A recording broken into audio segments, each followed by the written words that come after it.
पश्चिमबंगरू ओडिशा को ट्रक रे बेआईन धान चालाण बेले जबत कला एनफोर्समेंट टीम बालेश्वर जिला जलेश्वर थाना आंबली अठा नाका पॉइंट निकट रे चढ़ऊ करी एनफोर्समेंट टीम धान बोझे ट्रक जबत करिछि।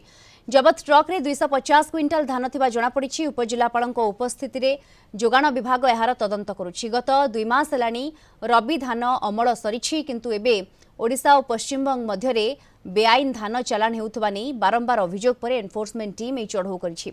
ओडिशा सरकार धान क्विंटाल उपरे 800 टंका इनपुट सब्सिडी देउथबारु एहाकु हातेइबा आशारे प्रतिदिन क्विंटाल धान ओडिशा को आसुथबा अभियोग होइछि। 22 तारीख रो हमर एनफोर्समेंट कंटिन्यूअसली चली। फर्स्ट आम एनफोर्समेंट करिछु विद द मिल जो मिलर माने अछंती तांकू जायकि सेठी जो पीडीएस मैनुअल हिसाब रे तांको हमें जणाई देछु कि हिप जो सेपरेट हिप अछि लूज हिप पैडी रखिबे नाही ताकू नै फाइन तांक तरफ रो आदा हेछि।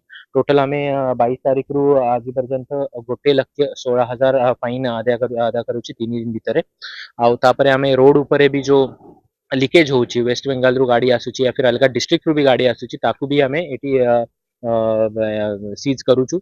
आपण देखि पारिबे एटी गोटे वेस्ट बेंगल पासिंग गाड़ी अछि जारे एबे इंक्वायरी अंडर प्रोसेस अछि। से पाखापाखि 250 क्विंटल धान नहीं कि जाउछंती तांक पाखरे जो डॉक्यूमेंट्स अछि संदिग्ध अछि तापाई तार पूरा मूल्यांकन होउछि केते केते कोन सेटु आनी छंती ए सब।